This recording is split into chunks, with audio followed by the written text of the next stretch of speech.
નમસ્કાર, mid day news સાથે હું છું જયેશ। સૌરાષ્ટ્રની રાજનીતિના સૌથી મોટા સમાચાર આવી રહ્યા છે। કોંગ્રેસના નેતા ઇન્દ્રનીલ રાજ્યગુરુએ સક્રિય રાજકારણમાંથી નિવૃત્તિ જાહેર કરી દીધી છે, જ્યાં પોતાના રાજકીય કારકિર્દીમાં તેમણે સ્વૈચ્છિક નિવૃત્તિ જાહેર કરી દીધી। આપણે જણાવીએ કે શહેર મોવડી મંડળને પણ આ અંગે તેમણે જાણ કરી હોવાની વાત કહી છે।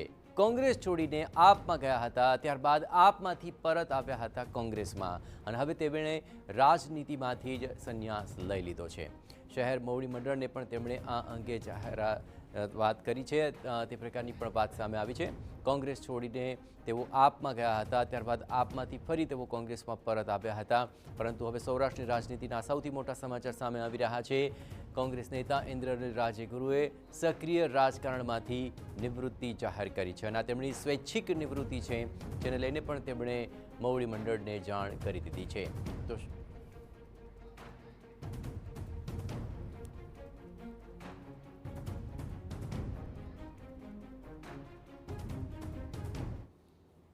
આજ મામલે વધુ વિગતે વાત કરવા માટે જોડાઈ રહ્યા છે રાજકોટથી TV9 સંવાદદાતા મોહિત ભટ્ટ। મોહિત, ઇન્દ્રનીલ રાજ્યગુરુએ આ સ્વૈચ્છિક નિવૃત્તિ જાહેર કરી છે, કોઈ કારણ સ્પષ્ટ આપ્યું છે ખરું શા માટે તેમણે આ નિર્ણય કર્યો? મોહિત,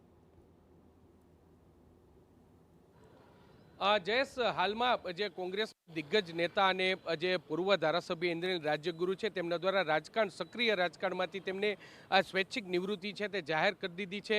હજી સુધી તેમને જે પોતાનું કોઈ ચોક્કસ કારણ છે તે આપ્યું નથી, પરંતુ આ ટેલિફોનિક વાતચીતમાં તેમણે દાવો કર્યો છે કે આગામી જૂન મહિનામાં તેમને 60 વર્ષ પૂરા થાય છે, અને 60 વર્ષ પૂરા થતા હોવાના કારણે હવે તેઓ સક્રિય રાજકારણમાં નહીં જોડાય, તેઓ જે કોંગ્રેસ પાર્ટીના કોઈ જાહેર કાર્યક્રમોમાં પણ નહીં જોડાય, પરંતુ જરૂરથી જો કોંગ્રેસના કોઈ નેતાને તેમની પાસે માર્ગદર્શન લેવું હશે તો તેમને મળવા જઈ શકશે, પરંતુ તેઓ કોઈને મળવા માટે નહીં જાય। એટલે સક્રિય રાજકારણમાંથી સીધી રીતે તેમને નિવૃત્તિ જાહેર કરી હોય તેવું સ્પષ્ટપણે કહી શકાય।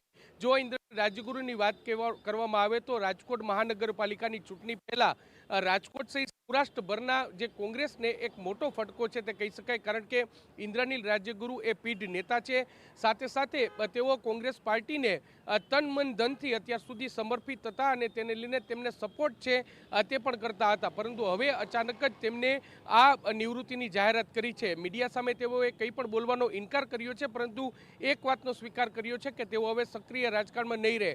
જયેશ, આપને હું પૂર્વ ભૂમિકાની વાત કરું તો રાજકોટ શહેર કોંગ્રેસમાં છેલ્લા ઘણા સમયથી બે જૂથ છે તે સક્રિય હતા। એક તરફ જે હેમાંગ વસાવડા, મહેશ રાજપૂત, અશોકસિંહ સહિતનું એક જૂથ છે, અને બીજી તરફનું જૂથ છે તે છે।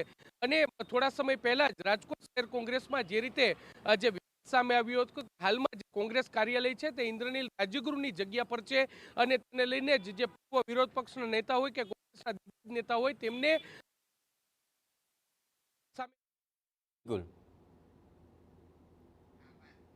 બિલકુલ આભાર મોહિત। તમામ ગતિવિધિઓ પર આપ નજર રાખતા રહેજો। તો આખરે આ એક મહત્વપૂર્ણ અપડેટ ચોક્કસપણે કહી શકાય કે સૌરાષ્ટ્રની રાજનીતિની અંદર ઇન્દ્રનીલ રાજ્યગુરુ ઘણા વર્ષોથી સક્રિય હતા કોંગ્રેસમાં, ત્યારબાદ આપમાં, અને ફરી કોંગ્રેસમાં આવ્યા, અને હવે તેમણે સ્વૈચ્છિક નિવૃત્તિ જાહેર કરી।